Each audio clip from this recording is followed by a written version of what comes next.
Ibu Awa udah telepon saya bahwa siap menerima Agus kembali dengan terbuka, gratis makan, gratis listrik gitu. Kemudian yang punya Dokter Sisi yang punya apartemen juga mengatakan tidak apa-apa di situ. Ya nggak tahu ya, tergantung Agus. Kalau Agus rasa betah di situ ya.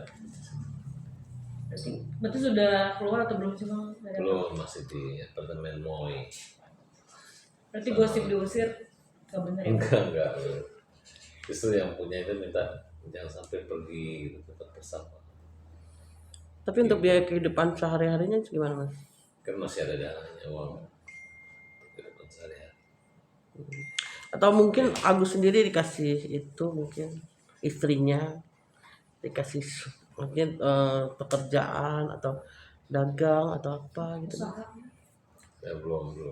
Gimana mau dikasih dibuat sedih terus sama Denny Sunago, Pablo, Novi dan Gary bikin Agus sedih terus, kasih mainan lagi.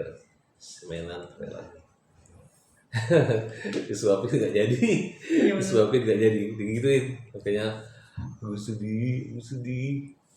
Bang, kemarin kan rame tuh ya di media sosial ya terkait uang donasi yang udah diserahkan ke NTT. Agus nggak terima banget sampai mau. Kalau memang ceritanya seperti itu dan uangnya harus seperti itu, ya ini kan kita lihat ya,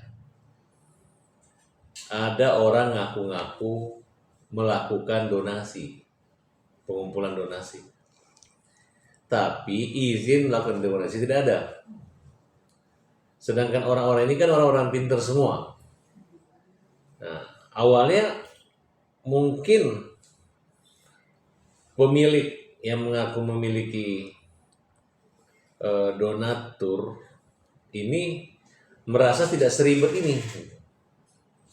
Apakah tidak punya pengalaman? Apalagi dia berpikir baik. Mungkin contohnya gini, gue nyaranin orang-orang untuk menyumbang Agus seikhlasnya.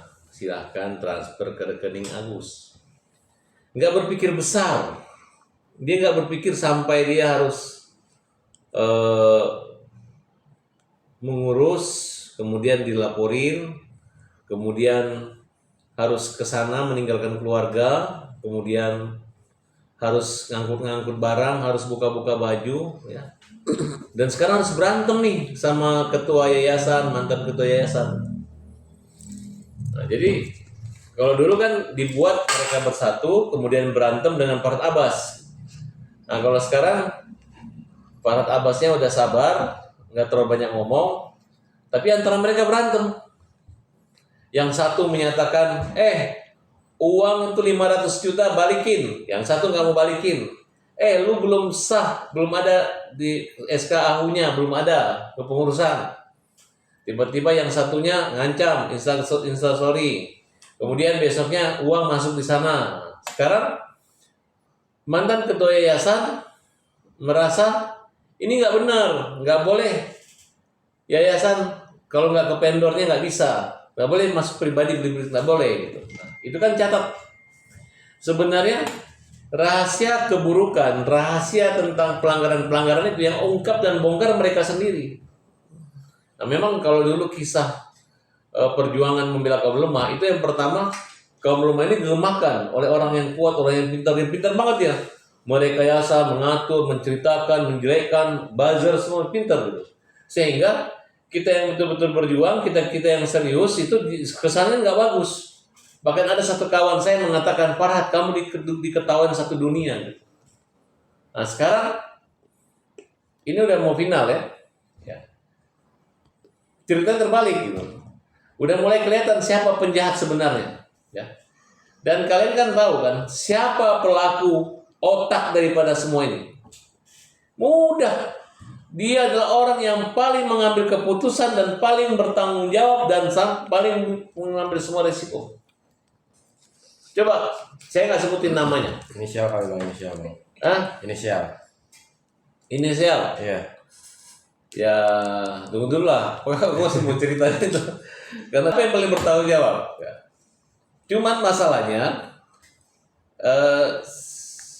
kita anggaplah si Oon ya, si Oon ini dia itu merasa hebat, berkuasa dan hebat banget gitu.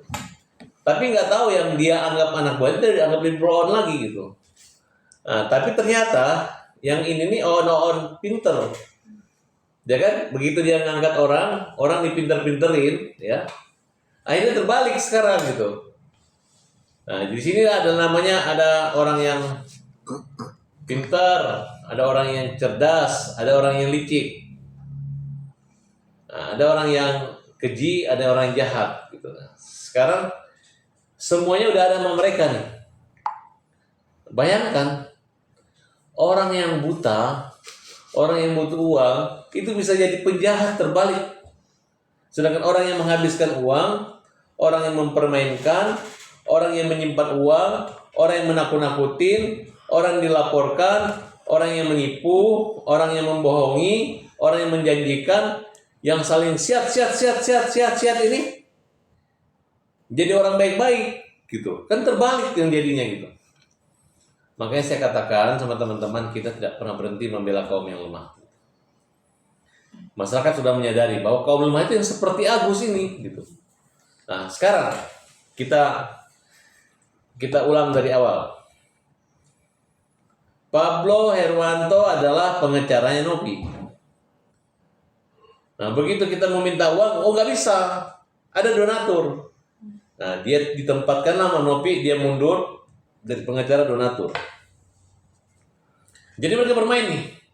Ada sekelompok pengacara mengatasnamakan 500. Pertanyaannya, apakah mereka mendapat surat kuasa resmi dari 500 orang? Tidak kan? Berarti bohong. Besok dia mau cabut nih. Gue minta lagi. Mana surat pencabutan 500 orang? Jangan lu main-main ya. Lu jangan main-main. Ini bukan permainan kayak main-main, kayak ngeprank. Ini main di pengadilan kita. Lu ketemu dengan lawyer. Sedangkan pengacara itu tidak boleh melanggar etik dan tidak boleh memaksakan suatu perkara yang tidak ada dasar hukumnya. Apalagi nggak ada surat kuasa berani buat laporan. Itu pidana loh. Pidana. Itu kena pasal 263, 266 itu. Kalau dipalsukan suratnya bisa 263. Kalau menggunakan di depan pejabat pengadilan atau di depan pengacara penegak hukum itu bisa kena 26. Jadi tidak segampang itu. Karena mereka menggugat nih. Poin gugatan yang di petitumnya apa? Minta dana itu digunakan untuk Agus sampai sembuh. Kalau ada kelebihannya baru dikasih ke orang, gitu kan? Nah, ini belum sidang, langsung, yo, saya setuju. Sudah sebenar, kami sudah menerima laporan. Kamu pengacara atau siapa sih? Gitu.